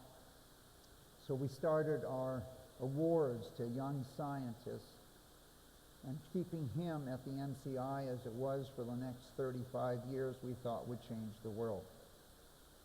Well, in Los Angeles, a little company was founded a couple years ago because Ari Beldegrand lived in Los Angeles, called Kite, and using his techniques of creating CAR T cells, it's just one in many steps here that should eliminate cancer as a cause of death by energizing your own immune system, and eventually the company was bought for a great deal. Disease, technology are meeting today, every day, in a different way that gives us hope to eliminate many of the diseases that inflict us. Here's a look at melanoma, which took my father's life. AI and robotics are making advances across the healthcare industry, from genetic testing and robotic surgery to cancer research and data collection. Soon enough, you may even run into some AI in the exam room. finding the melanoma is like trying to find the needle in the stack of needles. Dermatologist Roberto Novoa is using an AI algorithm to help identify skin cancer. It's basically comparing that lesion to the hundreds of thousands of other lesions that it's looked at. The technology is an experimental mobile version of an algorithm that was modified by a team of Stanford grad students. What we've built here is an algorithm that, using a single picture, can distinguish between benign and malignant skin conditions. AI expert Sebastian Thrun led their team. So what this can do is it can bring diagnostics to your home. Just take out your phone, take a little image, and get as good a diagnostics as you will get if you go to the doctor. So how did they do it? Oddly enough, it all started with dogs. Thousands and thousands of them. The way we train these algorithms is we show them many example cases from a particular object class. So for instance, in the case of dogs, we'd show lots of examples of dogs. And then we would test it and understand how effective it is at recognizing dogs by showing it new examples that it's never seen before. A couple of dermatologists approached us and they said, listen, if artificial intelligence can distinguish between hundreds of breeds of dogs, it might be able to do something for skin conditions. In a test, the algorithm matched the performance of 21 board-certified dermatologists. It was also much faster, scanning skin images at about 200 times the rate of a human. With sufficient data, I think that they will outperform the majority of humans. So just think about it. You loan eventually 1 million melanomas.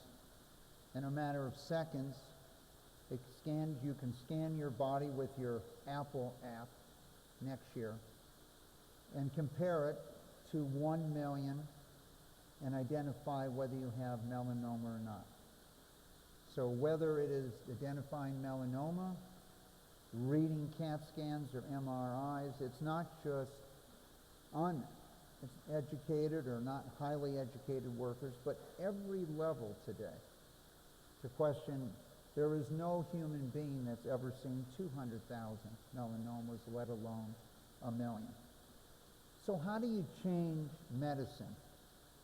And so we're attempting to do that right here in your own backyard. And it starts with an effort where we committed $50 million to VA systems to change how you're treated. So if you have cancer in the VA, you will not only be treated in the VA system, but by the leading medical center in the area. And in order to do this, you also have to train the way people work and think. So first you're going to have to genetically sequence them and sequence their cancer and sequence their biome.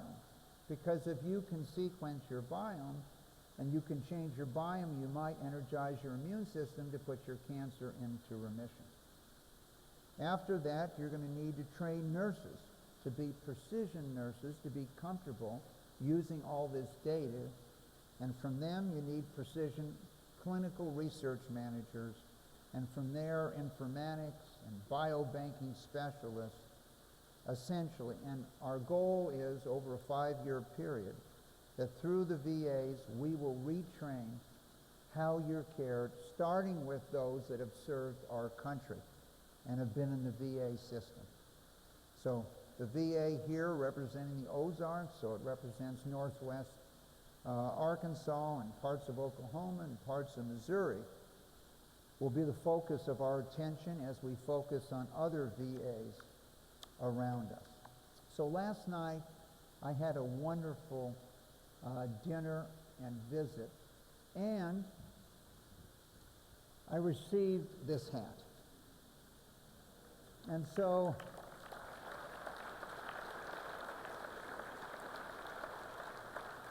a very valuable gift. So in closing, I want to talk about, if you want to build your community, how dependent you are on a great university. There are universities that have lasted longer than countries. There are universities that have lasted longer than religions. It's not easy to build a university. If you looked at the last 50 years, there's only 3 universities in the top 50 that have been born that are in the United States. and only one in the top 10, and that's UC, University of California, Irvine. As other countries around the world have built universities, strengthened the universities, in 1993 there were more professors and TAs in the United States than college students in China. Today, the number of college students in China dwarfs the United States. In 1993, if you came to the United States to go to college and went back to China, you generally were paid 2 to 3 to 4 times more than if you went to college in China. Today, that differential is gone. These university systems are probably the greatest transfer of human capital the world knows, and the United States has been by far the major beneficiary. There are 1.2 million students from around the world in the U.S. today. They come to your community, the best and brightest the world has to offer. They've increased our economy by more than $25 billion a year. 35% of all of them come to California, New York, or Texas.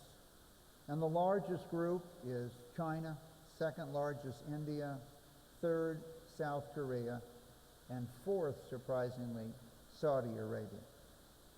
If you look at universities, if you just took a look at probably the university whose academic standard has risen more than any other university in the last 20 years, the University of Southern California, more than 25% of their students are non-U.S. citizens. University of Southern California has also received more donations from non-alumni than any other university in America, and just completing a $6 billion endowment raise. They have focused on international students beginning in 1992 and 3.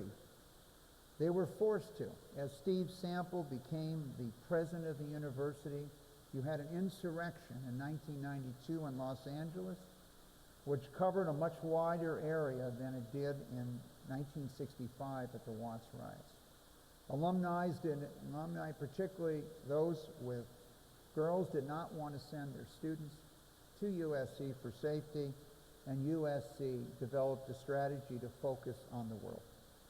It is not unusual to be on campus and see a couple hundred kids congregating in a science center and all speaking Mandarin on the campus of USC. Georgia Tech, a technology university there in Atlanta, more than 20% of their students are non-U.S. UCLA and Berkeley, somewhat restricted as public institutions at 15, Harvard 15, and the University of Texas 10. University of Arkansas, somewhere between 3 to 4% of your students are non-U.S. citizens. An opportunity to bring the world's best and brightest here and try to convince them of the benefits of Northwest Arkansas to build their business, their ideas, their creativity. Many years ago, we began this program at the University of Pennsylvania. Wharton, of all the leading business schools, had the lowest percentage of students that stayed in the Philadelphia area after graduation. Our comment was the city. They had brought them from all over the world, 35 to 40% of the student body not being U.S. citizens, and the community did not take advantage of the opportunity to get them involved, to get them to care, and when they left, assuming they could stay in, to stay. Where students start businesses generally is where they go to college. And it's not surprising what's occurred in California. These explosion of biotech, pharma, new technology, informatics companies have been created by these students, and it has the highest percentage of students that stay. Venture capital, California likewise is an outlier. Most venture capital firms invest in a 1-hour radius of where they're headquartered. If you look at a recent study, which was authored by Ross Duvall, who's with you today and knows every little page and every little fact on this study, to look at what universities do the best job of commercializing their IP. Many of them do a great job. UCLA has the most number of startups, but it's not ranked in the top 10 of commercializing their IP. And so surprising to many of us is the University of Utah was at the top of the list there in Salt Lake City. And also number 4 on the list was Brigham Young. Very important, you have a school of engineering. And in most cases, if you go to Hopkins, most of the students would like to major today in bioengineering, not just engineering. And so the importance of the university in creating an opportunity for companies to be located in the area, students to stay, venture capital to be applied in this area. If you look at just the concept of commercialization, University of Arkansas ranks 87 out of about 225. Bioscience is a lot more than health. And you will see in the coming decades, it's all about agriculture, water, defense against pandemics, shield against bioterrorism, reliable energy supplies, environmental sustainability, and even our computers in the next couple decades will be based on biological mechanisms. So what are the universities that are the 20 leaders today in biology? It's no surprise as you look at those that a large percentage are in the United States, that a large percentage are in California. They've attracted those students.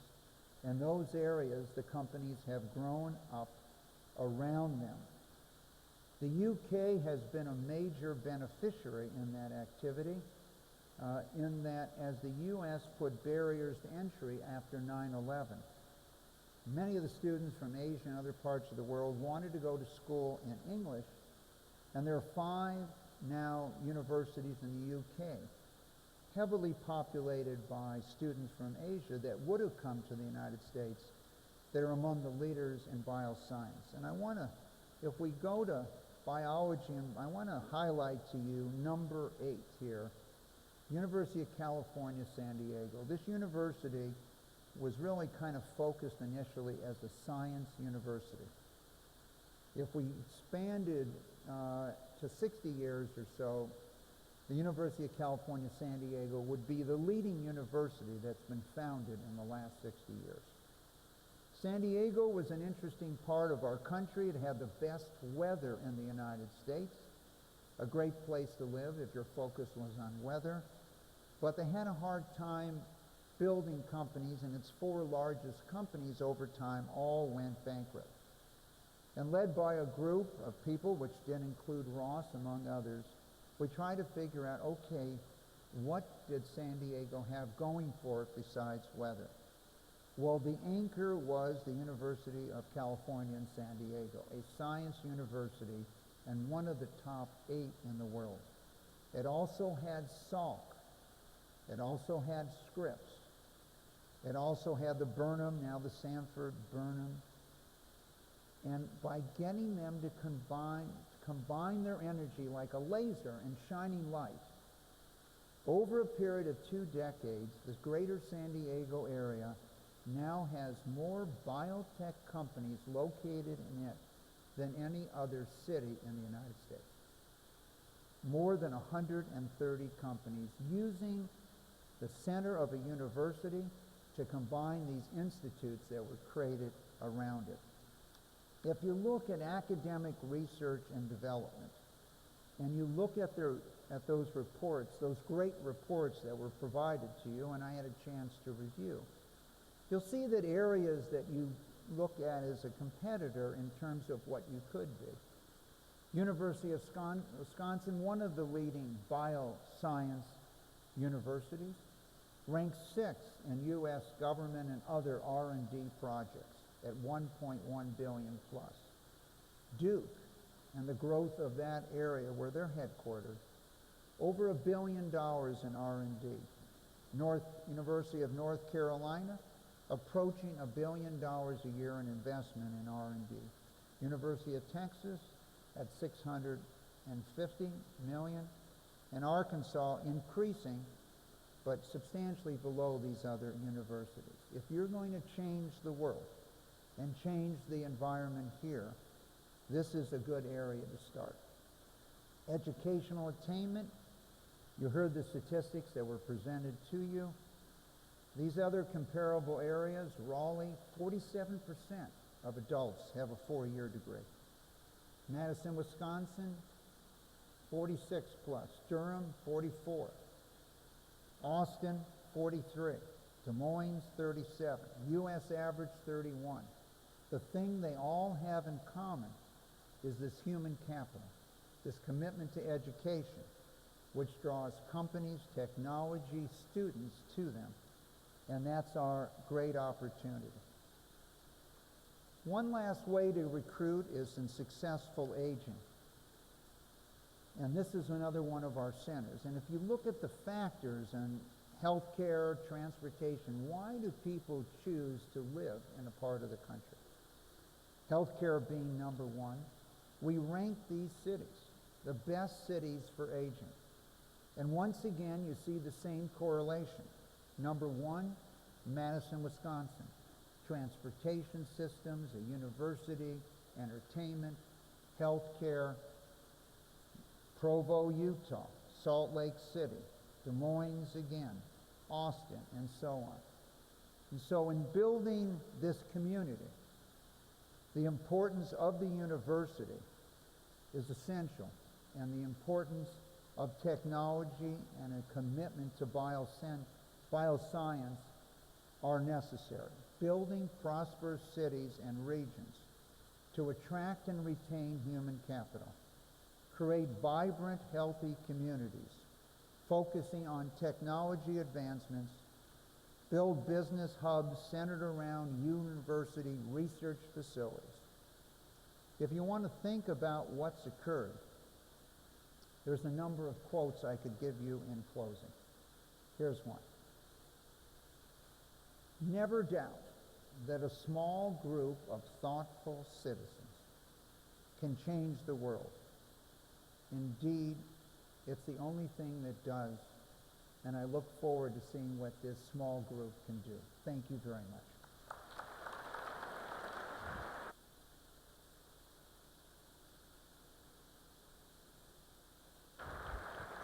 Have a seat, either place.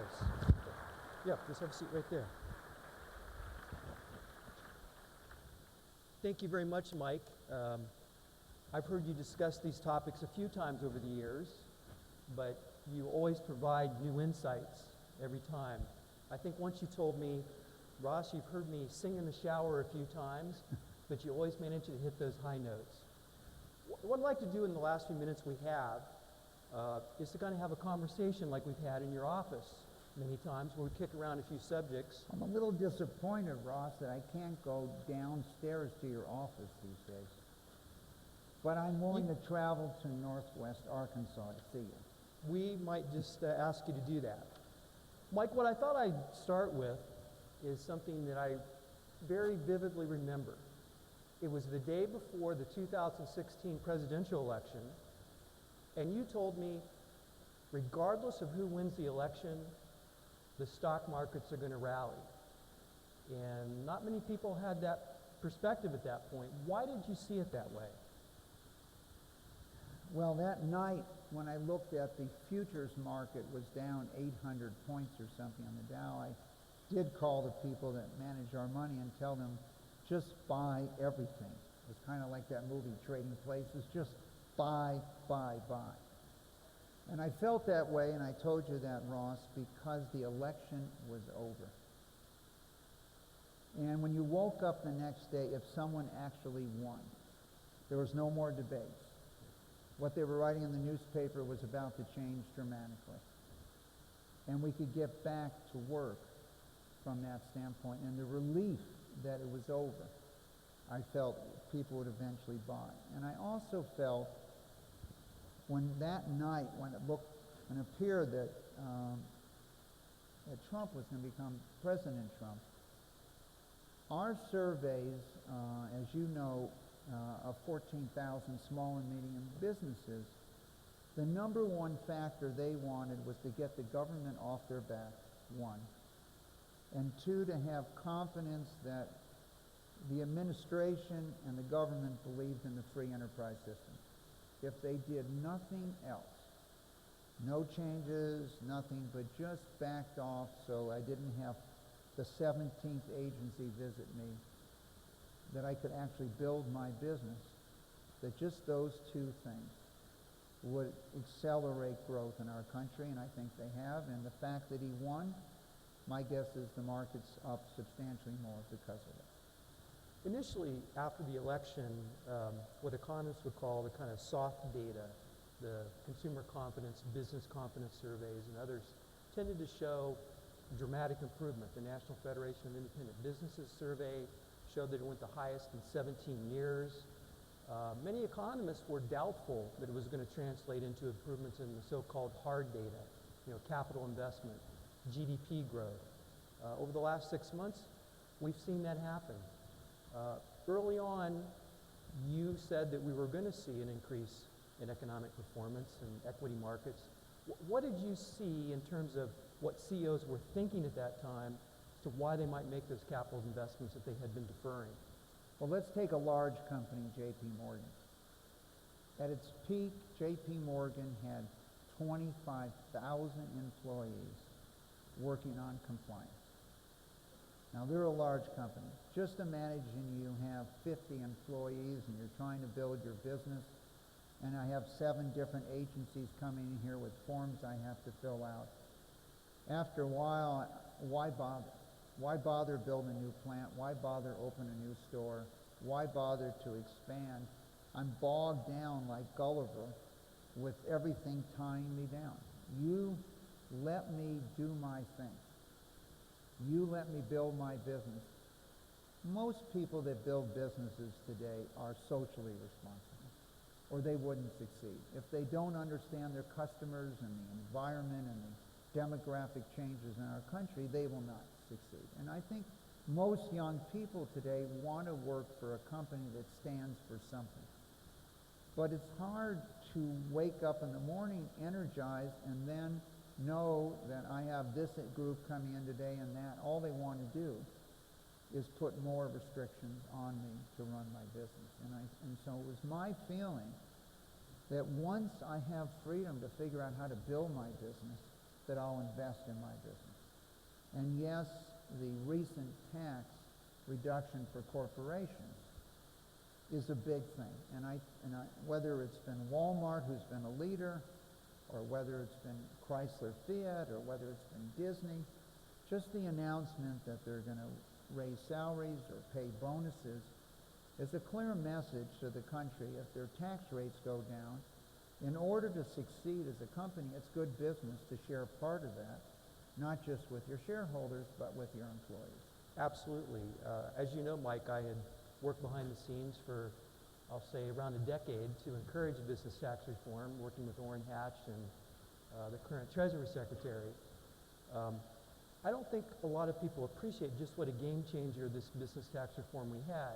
It took the federal rate from 35 to 21, and also for entrepreneurs in terms of pass-through businesses who don't pay taxes to the corporate tax system. They cut the marginal tax rate to 25%. I guess my question to you is, will this change investment decisions and where you locate manufacturing, research, development, logistics? How does it change the calculus of where you invest geographically? I think it has a dramatic effect on that issue, but I do believe the fundamental thing is, do you believe in the free enterprise system or not? If you go to Indonesia, capitalism kind of has a bad word, but entrepreneur is a very prestigious thing in terms of their, and I really believe it's an overall position you're taking.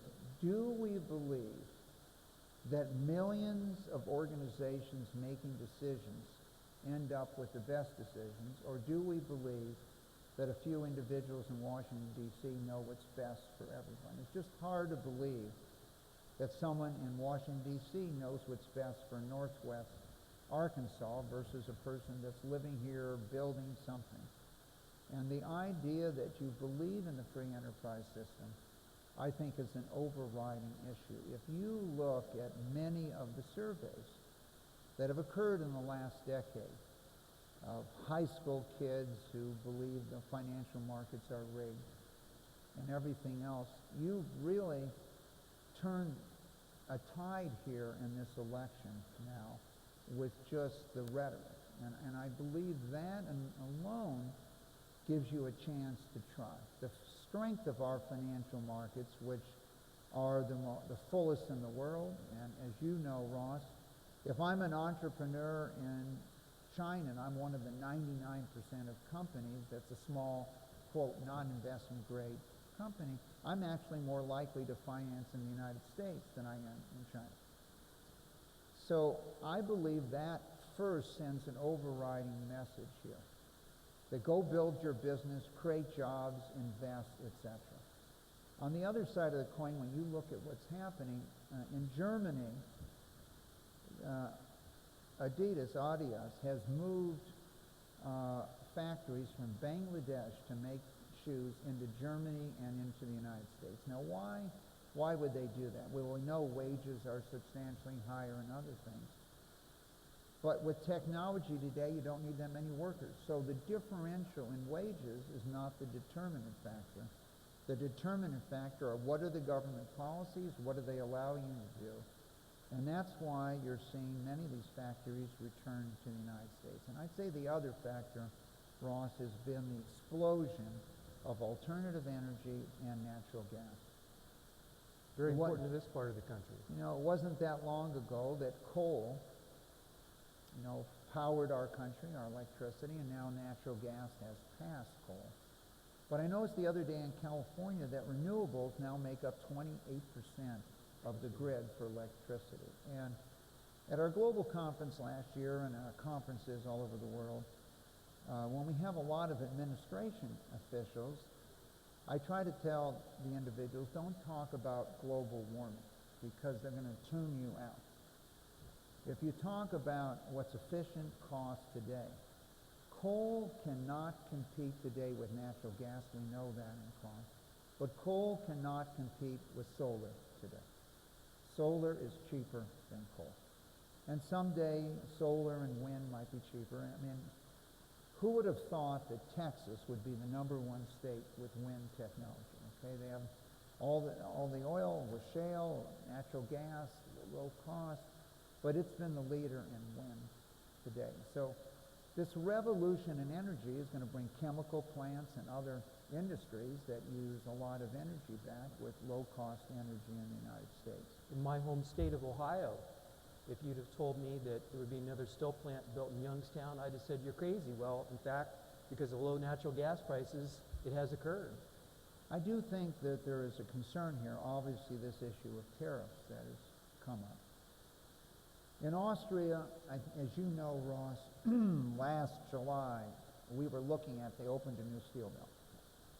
And they produce high-quality steel. And they manufacture 500,000 tons of steel a year. This company used to have 1,000 workers making 500,000 tons. This new steel mill has 14 workers. And they're producing higher quality steel than the 1,000 workers did. So there is a challenge, and I am concerned if we put tariffs on steel. U.S. already has the highest steel prices, and for every worker in the steel industry, there's 10 to 20 who are bending steel as an output. So you're not going to create jobs net in steel because the new plants are going to require far less workers. And there is a concern if we drive our cost up that the people that bend steel, tin plate, will move offshore, where steel might cost 20, 30, 40, or even 50% lower. Right. So it's a trade-off, and I think if you say to me what keeps me up at night, I'm so worried that we're going to find jobs for our workers, that people feel that they have meaning in life. When you look at these very low participation rates, yes, we have very, very low unemployment, but we have maybe 1 in 6, particularly people of European ancestry, they've just dropped out of the workforce. They're not even trying to get a job, and they're scared. They're too old to go back to school. They're concerned they're not going to learn the skill sets. There was a moving out recently where the father lost his job, and the son and the father, unbeknownst to both of them, were trying for the same job. The father didn't get the job, but the father wished the son good luck. And so you can just imagine what's happening in that family. In New York, 3 to 4 years ago, if you wanted to buy a medallion, it cost $1.3 million for a taxi. So a taxi medallion, you might have saved for 2 generations, 3 generations in your family, and now your grandfather, your father, now you are not just going to drive a taxi, you're the owner of this business. You have a taxi, and other people can be driving for you, and your taxi can be working 24 hours a day. Well, people were able to borrow 50, 60% against this because the value kept going up. Well, what happened? Lyft, Uber came to town. And unfortunately, people were filing for bankruptcy. And you had a hedge fund buy a number of these medallions up in bankruptcy and allow the people that owned them to drive the cars again and participate. But just think what happened to that family.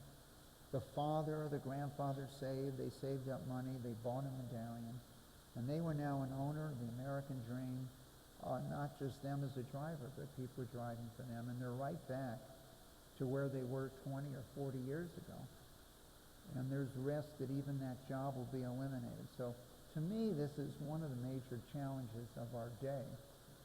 How are we going to match the skills for people with the jobs of the future? Well, Mike, thank you so much. I know that the audience would love to hear you chat all day long. Maybe we can give them an opportunity in the future. But for now, we probably ought to let them get back to work and take advantage of equity markets rallying. Thank you so much, Mike. Thank you.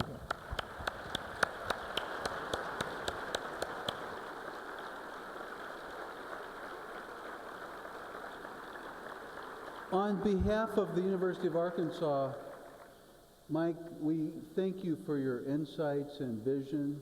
It was very insightful. And as a token of our appreciation, we're going to give a $500 scholarship to a Walton College student in your name, Mike, and also Ross as well. Before we adjourn, make sure you fill out your evaluation and the forecast for next year. You might win. And we look forward to seeing you next year for the 25th Arkansas Business Forecast. We hope this event was good for you. Thanks for coming. Appreciate it.